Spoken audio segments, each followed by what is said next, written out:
하나님께서 천지 만물을 말씀으로 창조하셨습니다. 창조하셨을 때에 보시기에 좋았더라 하셨어요. 오늘도 말씀으로 우리를 아름답게 지으시기를 기뻐하신 줄로 믿습니다. 말씀을 아멘으로 들을 때 그 말씀이 나를 치료하시고 거룩하게 하시고 하나님의 형상을 닮은 아름다운 모습으로 세워지게 하실 줄로 믿습니다. 말씀에 은혜가 있으시기를 주님의 이름으로 축원합니다. 오늘은 특별히 예수님께서 어린 나귀를 타시고 예루살렘 성에 입성하실 때에 허다한 사람들이 나와서 종려나무 가지를 흔들며 호산나 호산나 다윗의 자손으로 오시니 호산나 하며 환영했던 그런 일을 기념하는 주일이에요. 사람들이 종려나무 가지를 흔들고 예수님을 맞이했다 해서 종려주일이라 라고 하고, 또 이번 주간부터 고난주간이 시작되기 때문에 오늘 주일을 고난주일이라 이렇게 말하기도 하게 되는 거예요. 특히 종려주일이기도 하지만 고난주일이다 이렇게 말할 수 있는데, 왜냐하면 이제는 피할 수 없는 그런 일이 되었기 때문이에요. 예수님께서는 고난을 피할 수 없는, 십자가를 피할 수 없는 여정의 시작이 되었다, 그런 얘기지요. 당신이 누구인지를 온 세상에 드러내셨기 때문인데, 그로 인하여 더 이상 십자가를 피할 수 없게 되었다는 말씀인 거예요. 그러나 여러분, 일단 외형적으로는 대단히 화려하고 또 뻑적지근했다 할 수 있는데, 온 예루살렘이 크게 소동할 정도였기 때문인 거예요. 그때가 마침 유대의 유월절 직전이기 때문에 온 유대뿐만 아니라 세계 각처에서 수많은 순례객들이 예루살렘에 모여들게 되었는데, 어쩌면 그들 대부분이 함께 나와서 한 목소리로 호산나 호산나 찬송하게 되었기 때문임을 보게 되는 거예요. 얼마나 엄청난 장관이었을까? 아마도 온 예루살렘이 진동할 정도의 큰 소동이 아니었을까 생각하게 되는 거예요.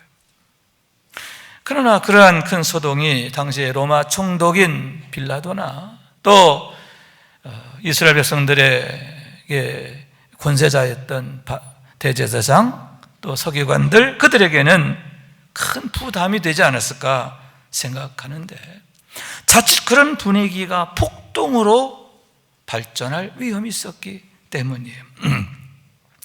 가뜩이나 열심당의 문제가 골칫거리였어요.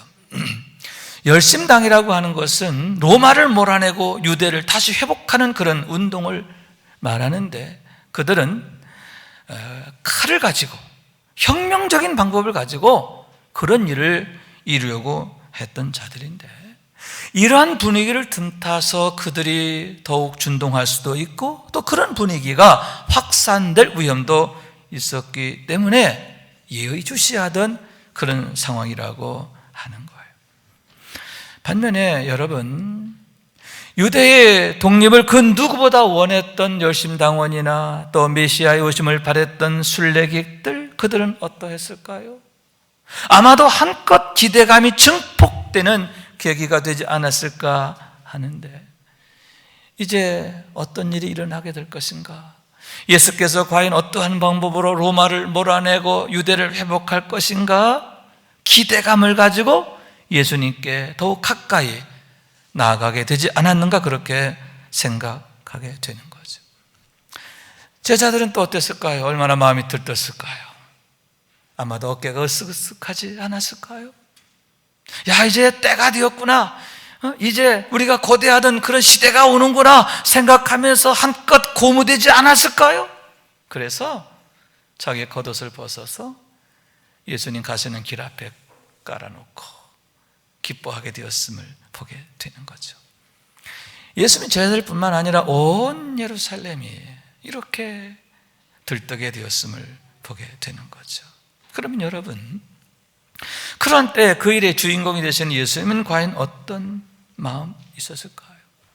마찬가지로 뿌듯하시고 기뻐하셨을까? 한껏 마음이 고무되셨을까요?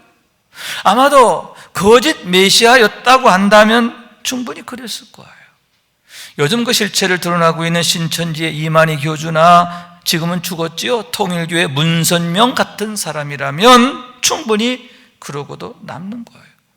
왜냐하면 그들의 목적은 다 한 가지인데, 온갖 교묘한 방법과 수단으로 사람을 미혹해서 자기들을 신격화하고 사람들을 영적으로 노예화시키는 것, 그것이 바로 그들의 목적이었기 때문인 거예요. 그러나 여러분, 예수님은 참 그리스도가 되시는 줄로 믿습니다. 그렇기 때문에 정반대이셨음을 보게 되는데, 왜냐하면 지금 당신이 올라가는 그 길이 실상은 영광이 아니라 고난을 향한 것이기 때문인 거예요. 대속자가 되시기 위한 거예요.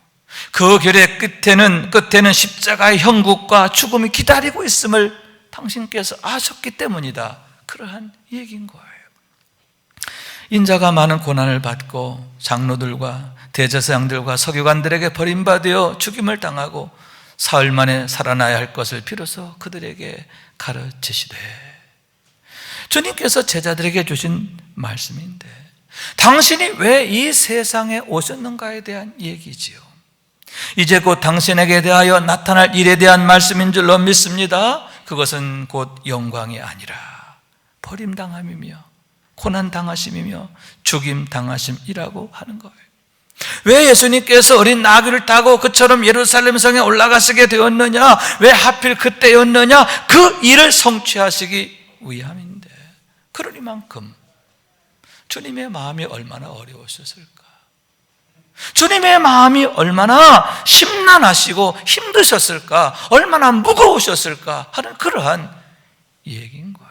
또한 여러분, 사람들의 마음을 아셨기 때문인데, 사람들의 마음이 얼마나 얄팍하고 간사하고 변덕스러운지를 아셨기 때문이다 하는 얘기죠.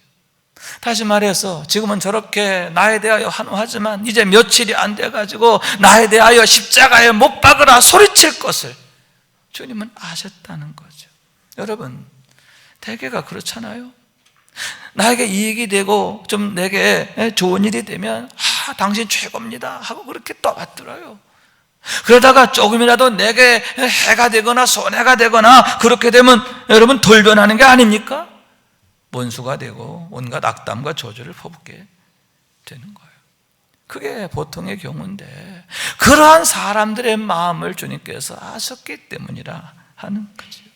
그러나 여러분, 사실은 그것보다도 주님께서는 그들에 대하여 걱정하시는 마음, 슬퍼하시는 마음, 애통하시는 마음이 더 크셨기 때문인데, 무슨 얘기냐? 오늘 본문의 말씀이지요. 주님께서 예루살렘 성을 바라보시며 우셨다라고 하는 얘기지요. 장차 그들이 당하게 될 멸망의 화로 인하여 애통해 하시며 통곡하셨음을 보게 되는 거예요. 이르시되 너도 오늘 평화에 관한 일을 알았더라면 좋을 뻔하였거니와 지금 내 눈에 숨겨졌도다. 날이 이를지라 내 원수들이 토둔을 쌓고 너를 둘러 사면으로 가두고 또 너와 및 그 가운데 있는 네 자식들을 땅에 메어치며 돌 하나도 돌 위에 남기지 아니하리니 이는 내가 보살핌 받는 나를 알지 못함을 인함이니라 하시니라. 여러분, 얼마나 무서운 얘기입니까? 이 견고한 성읍 예루살렘이, 이 영광스러운 예루살렘이 무너지게 된다는 거예요. 무너지는 정도가 아니라 폐허가 된다라고 하는 얘기인데, 돌 위에 돌 하나도 남지 않을 정도가 된다고 하는 거예요. 그리고 그런 때 이 성읍에 살던 자들은 메어쳐 죽임을 당하게 되는데, 특히 내 자식들이 메어쳐 죽임을 당하리라. 내가 보는 앞에서 내 자식들이 땅바닥에 메어쳐서 죽임을 당한다, 그런 얘기죠. 너무나 끔찍한 참상인데, 그러한 참상이 지금 주님의 눈앞에 파노라마처럼 펼쳐지는 거예요. 그러한 참다운 상황을 주님께서는 너무너무 애통해 하시며 그와 같이 통곡하셨음을 보게 되는데, 바로 그러한 마음으로 예루살렘 성을 올라가시게 되었음을 보게 되는 거예요. 얼마나 마음이 어려우셨을까? 얼마나 마음이 무거우셨을까? 그런 얘기죠. 또한 여러분, 그들의 무지함 때문에 애통하셨는데요. 오늘 내가 평화의 길을 알았더라면 얼마나 좋았겠느냐? 그러나 지금 너는 그 길을 보지 못하는구나. 여러분, 그러한 멸망의 화가 목전에 와 있어요. 그럼에도 전혀 깨닫지 못하고 회개치 않는 거예요. 왜냐? 못 봐서 그래요. 너희가 보지 못하는구나. 죄악으로 인해 그들의 눈이 가려져 있는 거예요. 교만함과 방자함과 미련함에 붙잡혀 있고 어둠의 영에 덮여 있는 겁니다. 악한 마귀가 그들의 마음과 생각을 꽉 묶고 있기 때문임을 보게 되는 거예요. 그로 인하여 그와 같이 멸망의 목전에 서 있음에도 깨닫지 못하고 회개치 못하고 그와 같이 하하호 하면서 태평했음을 보게 되는데, 그로 인하여 너무너무 안타까워하시며 애통하시며 통곡하셨다, 그런 얘기지요. 사진 하나를 보여드리겠습니다. 감람산 언덕에 세워져 있는 교회인데 눈물교회라는 이름이 붙어 있어요. 예수님께서 감람산을 내려가시다가 바로 저곳에 서셔서 예루살렘 성을 바라보시며 통곡하셨다. 주님이 통곡하신 그 자리예요. 바로 그곳에 기념교회를 세워서 그때의 일을 기억하게 하고 있음을 보게 되는 거예요. 예배당 지붕을 보면 특별하지요? 눈물방울 모양을 하고 있어요. 예수님의 눈물을 형상화하고 있음을 보게 되는 거예요. 그래서 여러분, 그처럼 주님께서는 너희가 오늘 평화에 관한 일을 알았더라면 얼마나 좋았을까 하시며 안타까워졌음을 보게 되는데, 그것이 그들의 눈에 숨겨져 있음을 인하여 슬퍼하셨다라고 하는 얘기인 거예요. 그러면 여기에서 평화에 관한 일이란 과연 무엇인가 하는 얘기인데, 다음에 두 가지라 이렇게 생각할 수가 있는 거예요. 하나는 두려워할 일을 두려워하는 것이다, 이렇게 말하시죠. 따라요. 두려워할 일을 두려워하는 것이다. 두려워할 일을 두려워하고 두려워할 자를 두려워하는 것, 그것이 바로 평화에 관한 일의 비밀을 아는 것이다 라고 하는 얘기인 거예요. 여러분, 예루살렘 성이 돌 위에 돌 하나도 남지 않게 되리라 했는데 어떤 의미입니까? 그것은 바로 그들을 안전하게 지켜주었던 모든 보호가 다 떠남을 의미하는 게 아닙니까? 피난처가 없어지는 거예요. 그들을 지켜주었던 모든 그런 방패막이 다 사라지는 거예요. 멸망의 화를 피할 수가 없다는 거죠. 원수들이 공격해와 할 때 도망칠 데가 없고 피할 데가 없고 안전할 데가 없다는 거죠. 그런 상황을 말하는 거예요. 멸망을 피할 수 없는 거예요. 영적으로는 어떤 의미입니까? 더욱 두려운 현실인데요, 하나님의 보호가 떠났음을 의미하기 때문입니다. 왜냐하면 오직 하나님만이 그 누구도 깨뜨릴 수 없는 견고한 산성이시며 망대이신 줄로 믿습니다. 그런데 그런 망대가 무너진 거죠. 하나님이 떠나시고 하나님의 손이 떠나시고 하나님이 버리시는 거예요. 그랬을 때 그 결과가 어떻게 될 것인가? 너무나 끔찍하고 무서운 결과를 보게 된다는 그런 얘기지요. 사무엘 4장에 보면 엘리의 두 아들 홈니와 비느하스의 종말에 대한 얘기가 있습니다. 그들이 매우 불량했다. 성경은 이렇게 말해요. 여호와를 알지 아니함으로 불량했다라고 하는 거예요. 그랬을 때 여러분, 하나님께서 그들을 버리시지요. 하나님의 손이 그들을 떠나시는 거예요. 결국 그들은 한순간에 망합니다. 블레셋과 전투하는 곳에서 두 형제가 비참하게 죽임을 당하게 되는 거예요. 또 그와 함께 그의 아버지도 그날 죽습니다. 두 아들이 비명 행사했다는 소식을 들었습니다. 그와 함께 그들이 가지고 왔던 언약궤도 블레셋에게 뺏겼다는 소식을 들었어요. 그 말을 들었을 때 의자에 앉아있던 그가 그 앞으로 고꾸라져서 목이 부러져서 죽습니다. 죽어도 비참하게 죽어요. 한날에 두 아들이 죽고 아버지가 죽는 거예요. 여러분, 당시 엘리는 온 이스라엘의 사사였어요. 동시에 대제사장이었습니다. 온 이스라엘에서 가장 명문가였고 최고의 권세가 있었어요. 나는 새도 떨어뜨리는 가문이에요. 그러나 하나님의 보호가 떠나니까, 하나님의 손이 떠나니까 그와 같이 한순간에 망했어요. 그 누구도 그 화에서 그들을 지켜줄 수 없었음을 보게 된다라고 하는 얘기인 거예요. 여러분, 그와 같이 영적으로 망하면 육적으로도 망하는 거예요. 영적인 문제가 영적인 문제로 끝나는 게 아니라 육적인 문제가 되고 인생의 문제가 되고 운명의 문제가 된다, 그런 얘기죠. 그런데 여러분, 더더욱 끔찍하고 무서운 게 뭐냐, 그게 인생의 문제로 끝나는 게 아니지요. 동시에 그것은 영원의 문제가 되는 줄로 믿습니다. 무슨 얘기냐, 그로 인하여 그들이 하나님의 심판을 받게 되고 영원한 멸망의 화에 던져지게 된다 하는 것, 영원히 꺼지지 않는 지옥의 불구덩이에 던져지는 거예요. 왜 하나님의 손이 떠나면 그처럼 무서운 것이며 끔찍한 것인가? 왜 예수님께서 예루살렘 성을 바라보시며 그처럼 애통해하시고 통곡하셨는가? 그 이유가 바로 거기에 있음을 보게 되는 거예요. 그래서 주님께서는 참으로 두려워할 자를 두려워하라 엄히 말씀하셨는데, 두려움의 영성을 회복해야 한다는 거예요. 따라, 두려움의 영성을 회복하라. 두려움의 영성이 회복돼야 돼. 세상을 두려워하는 게 아니라, 악한 마귀를 두려워하는 게 아니라 하나님을 두려워하는 마음, 하나님의 은혜가 떠나고 하나님의 보호가 떠나고 하나님의 사랑이 떠나는 게 얼마나 무섭고 끔찍한 것인가, 그걸 알아야 한다라고 하는 거예요. 그래서 주님께서 이렇게 말씀하시는 거예요. 마땅히 두려워할 자를 내가 너희에게 보이리니 곧 죽인 후에 또한 지옥에 던져 넣는 권세 있는 그를 두려워하라. 내가 참으로 너희에게 이르노니 그를 두려워하라. 총칼이 두려운 게 아니라, 죽음이 두려운 게 아니라, 코로나19가 두려운 게 아니라, 경제적인 붕괴가 두려운 게 아니라, 너희가 참으로 두려워할 분은 하나님이라는 거예요. 아멘.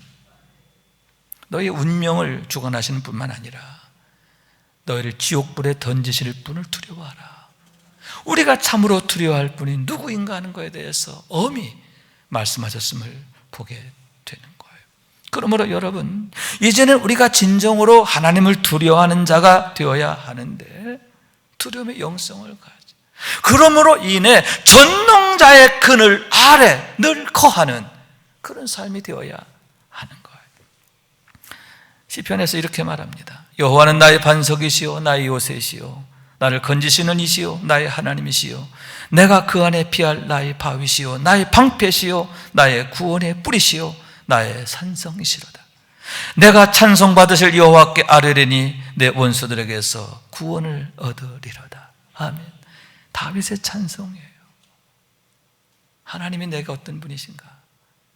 하나님은 나의 산성이 되시고 망대가 되시고 피할 바위가 되시고 나의 구원이 되십니다. 할렐루야. 여러분, 참으로 두려워할 자를 바로 두려워함으로 인해서, 여러분, 그게 바로 믿음이지요. 건강한 믿음으로, 온전한 믿음으로 항상 하나님의 사랑 안에 거하고 생명 안에 거하고, 그러므로 인하여 이 다윗의 찬송이 여러분의 찬송, 우리의 찬송 될 수 있기를 주님의 이름으로 축원합니다.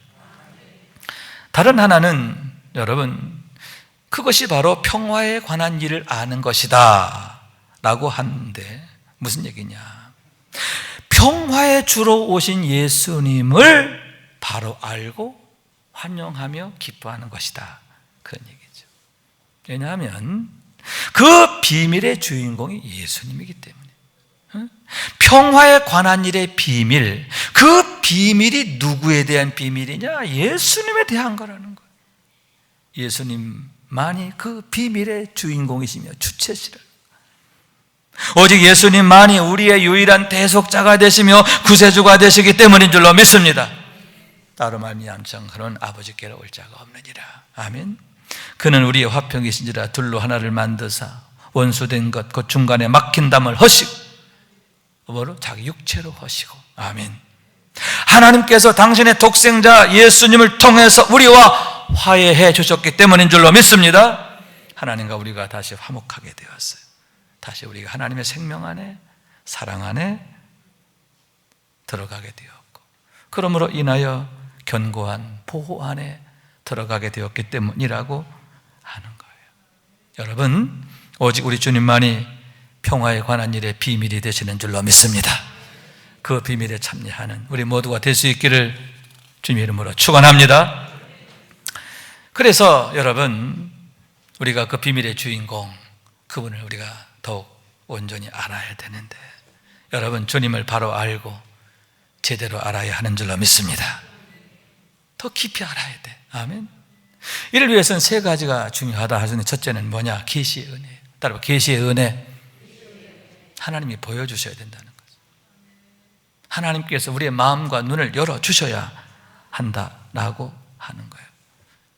우리가 어떻게 그 비밀에 참여할 수가 있느냐? 그 비밀의 주인공이 되느냐? 전적으로 주님의 계시의 은혜로 말미암다 하는 거예요. 여러분, 베드로가 저는 그리스도시요 살아계신 하나님의 아들이시니다 하고 고백하게 됩니다. 예수님이 누구이신가 하는 것을 놀랍게 고백하게 되었음을 보게 되는 거죠. 그때 주님께서 말씀하십니다. 바요나 시몬아, 내가 복이 있도다.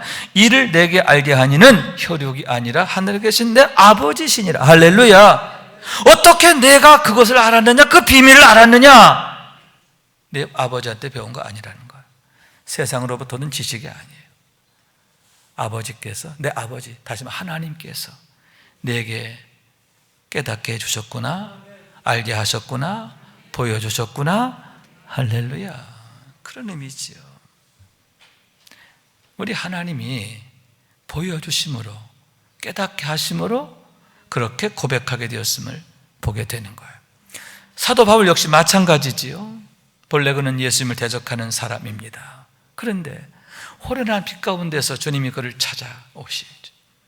그 빛 가운데서 여러분 비로소 그의 눈이 열려지게 된 것을 믿으시기 바랍니다. 예수가 누구인지를 알게 되고, 이후로는 일평생 오직 예수만이 그리스도이심을 세상 만방에 전하게 되었음을 보게 되는 거예요. 그와 같이 주님이 누구인지를 보여주실 때에 비로소 알게 되는 줄로 믿는데, 지금도 마찬가지다, 그러한 얘기인 거예요. 그러므로 항상 우리가 간절히 하나님 앞에 구해야 되는데, 주님 내게 찾아와 주세요. 아멘. 내 눈을 열어주세요. 깨닫게 해주세요. 영적인 눈을 뜨게 해주세요. 그렇게 하나님 앞에 구해야 돼요. 그럴 때 여러분, 호련한 빛 가운데 바울을 찾아오신 것처럼 주님께서 성령으로 우리를 찾아오시는 줄로 믿습니다. 우리의 눈을 열어주시고 믿게 하시는 거예요. 여러분, 그런 믿음으로 세워지기를 원해요. 그런 은혜 안에 거하는 우리 모두가 될 수 있기를 주님의 이름으로 축원합니다. 두 번째는 눈물의 은혜다 할 수 있는데, 거룩한 눈물이 회복되어질 때 그 눈물을 통해서 우리는 그 비밀에 참여하게 되고 그 비밀에 더 가까이 다가서게 된다라고 하는 사실인 거예요. 여러분, 예루살렘 안에 들어가면 눈물과 관련된 또 하나의 그런 기념 예배당이 있습니다. 두 번째 사진을 보여드릴게요. 이 사진인데, 이 사진은 베드로를 기념하는 그런 예배당입니다. 베드로의 어떤 모습을 기념하는 것이냐? 통곡하던 모습을 기억하는 거예요.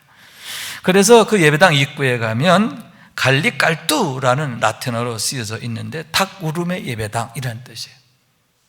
베드로가 주님을 저주까지 하면서 부인하지요.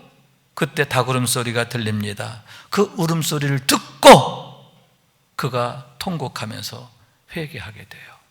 그런데 여러분, 그 통곡의 눈물이 그를 회복해 하고 다락방으로 돌아가게 하고 실패해서 그를 극복하게 한 것을 믿으시기 바랍니다.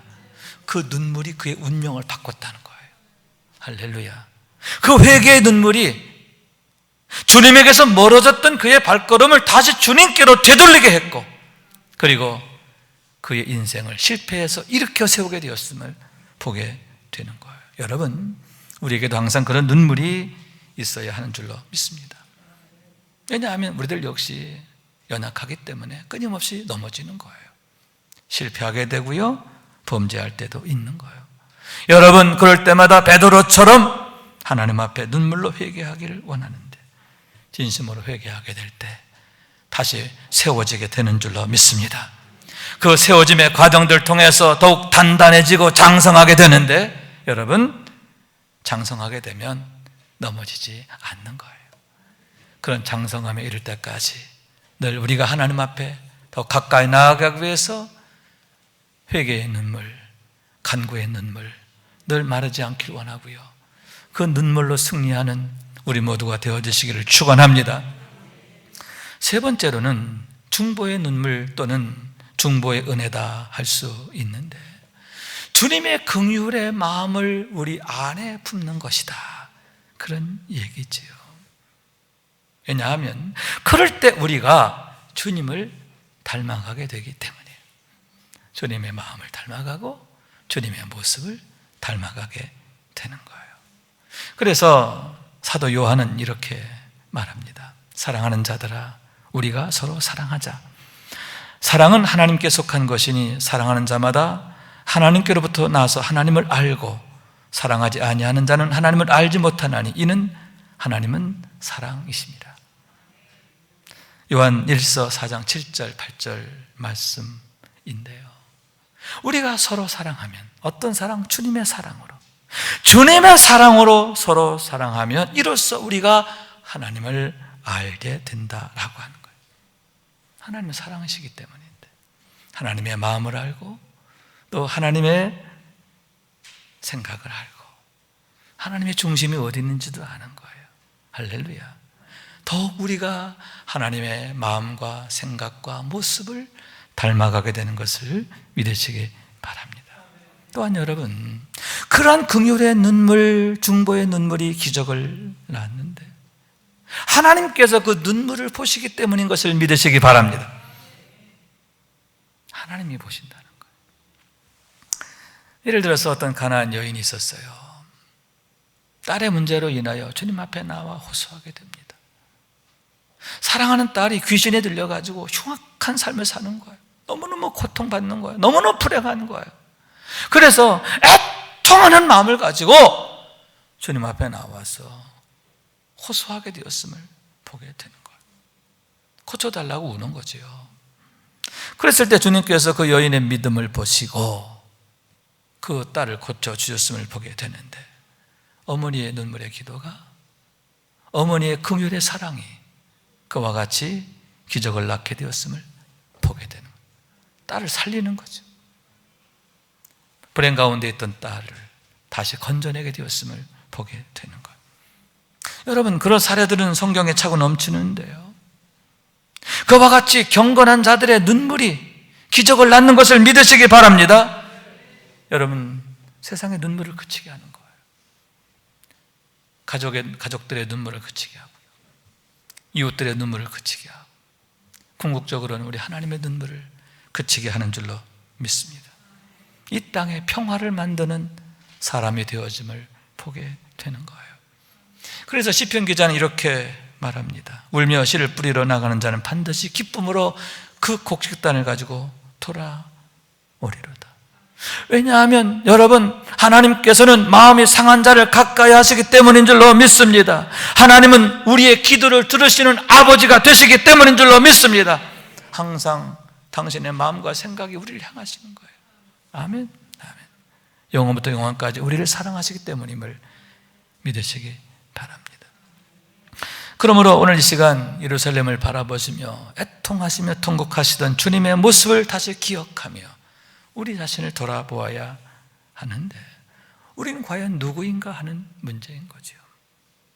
주님 앞에서 나는 누구인가? 주님께 대하여 나는 누구인가? 혹여 주님이 슬퍼하시는 그런 모습은 아닌가? 여러분, 절대 안 되지요. 평화의 주로 오시는 주님을 전심으로 기뻐하고 환영하는 삶이 되기를 원하는 거예요. 여러분, 그로 인해서 이제는 우리의 마음에 늘 감사가 넘치게 되기를 원하는데요, 감사의 눈물, 긍휼의 눈물, 할렐루야. 평화의 일을 알지 못한 이웃들로 인하여 늘 애통하는 그런 마음인 거예요. 사랑한 자녀를 위한, 교회를 위한, 또 나라와 민족을 위한 그런 눈물인 줄로 믿습니다. 그런 눈물이 역사를 일으키고 뿐만 아니라 여러분, 우리 자신을 아름답게 만드는 거예요. 우리의 마음과 생각과 모습들을 거룩하고 고상하고 아름답고 빛나게 하는 것을 믿으시기 바랍니다. 여러분, 그러므로 해서 여러분, 하나님을 기쁘시게 하는 자가 되기를 원하는데요, 애통하시던 주님을 웃음 짓게 하는, 애통하던 세상이 웃음 짓게 하는 그런 평화를 만드는 사람 되어지기를 원하는 거예요. 평화를 위해 오신 주님이 우리의 평화가 되시고 또 이 땅의 평화로 우리를 통해 나타나게 되어줄 수 있기를, 그런 평화의 주인공이 되는 우리 모두가 되어주시기를 주님 이름으로 축원합니다.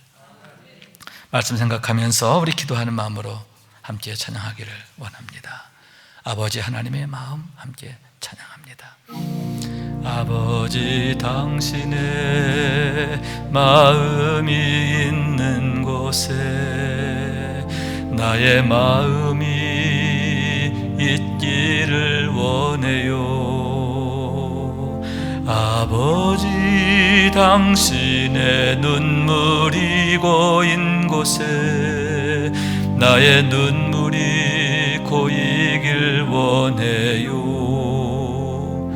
아버지, 당신이 바라보는 영혼에게 나의 두 눈이 향하길 원해요.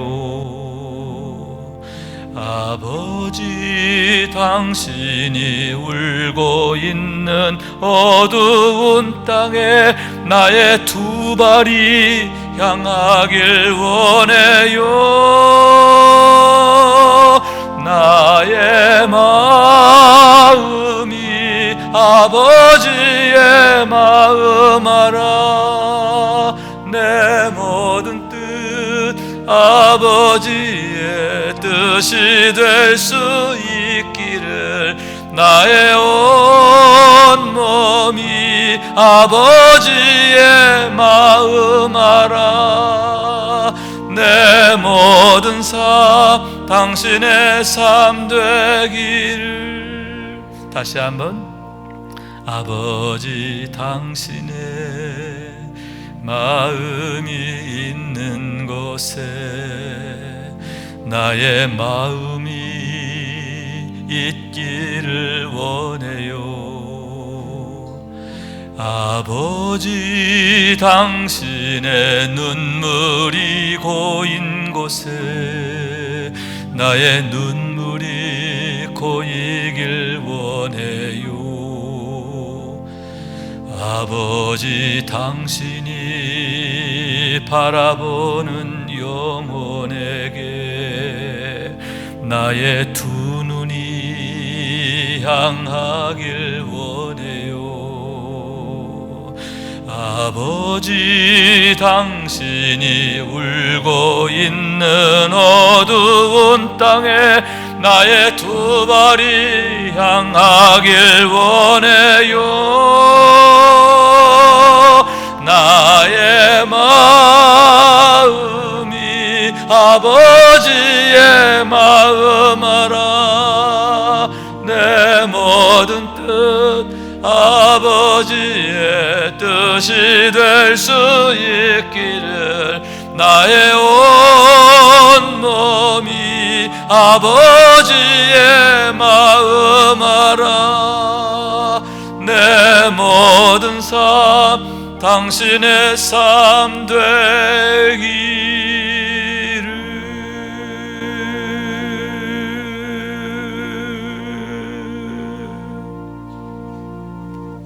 아멘. 아멘.